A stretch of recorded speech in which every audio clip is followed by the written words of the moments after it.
नमस्कार, आपण पाहतो युग बदल न्यूज मराठी। निष्पाप विद्यार्थ्याच्या निर्गुण हत्या निषेधार्थ शिवसेना अकोला वतीने अकोला जिल्हा पोलीस अधीक्षक कार्यालयावर धडक मोर्चाचे आयोजन संदर्भात शिवसेना उद्धव बाळासाहेब ठाकरे पक्षाच्या वतीने शासकीय विश्रामगृह अकोला येथे पत्रकार परिषद संपन्न। मोर्चा दिनांक 9 जानेवारी 2024 रोजी दुपारी 12:30 वाजता जवाहरनगर चौक ते जिल्हा पोलीस अधीक्षक कार्यालय अकोला धडक मोर्चा निघणार। या मोर्चामध्ये सर्व मुख्याध्यापक संघटना, सामाजिक संघटना तथा विद्यार्थ्यांनी तथा पालकांनी धडक मोर्चामध्ये उपस्थित राहण्याचे आवाहन आमदार नितीन देशमुख यांनी केले।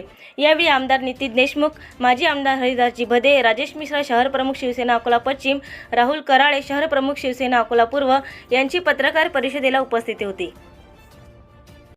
काल आपल्या जिल्ह्याची नियोजनाची बैठक झाली आणि त्या बैठकीमध्ये सुद्धा कॅफेच्या माध्यमातून अनेक गैरकृत्य या शहरामध्ये घडतात, अनेक अवैध धंद्याच्या माध्यमातून गैरकृत्य घडतात, त्या माध्यमातून अनेक हत्याकांड इथं झाले आणि एका निष्पाप विद्यार्थ्यांची सुद्धा हत्या झाली।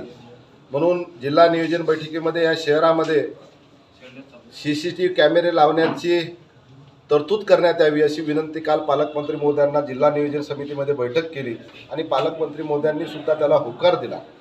आणि ह्या भागामध्ये ज्या भागामध्ये कोचिंग क्लासेस आहेत त्या ठिकाणी पोलीस चौक्या लावण्याची सुद्धा विनंती केली। आमची ह्या माध्यमातून मोर्चाच्या माध्यमातून हेच विनंती राहील की इथं पोलीस चौक्या उघडण्यात यावे, उज्ज्वल निकम साहेबांची नियुक्ती करण्यात यावी, जेणेकरून या गुंड प्रवृत्ती लोकांना त्यांना सजा झाली पाहिजे आणि त्या विषयाला न्याय मिळाला पाहिजे। भविष्यात असं कृत्य ह्या शहरामध्ये घडलं नाही पाहिजे। म्हणून मी सर्व सामाजिक संघटनांना, सर्व विद्यार्थ्याच्या आईवडिलांना विनंती करतो की आपण ह्या मूक मोर्चामध्ये सहभागी व्हावे। नवीन अपडेट मिळविण्यासाठी चॅनलला लाईक आणि सबस्क्राईब नक्कीच करा।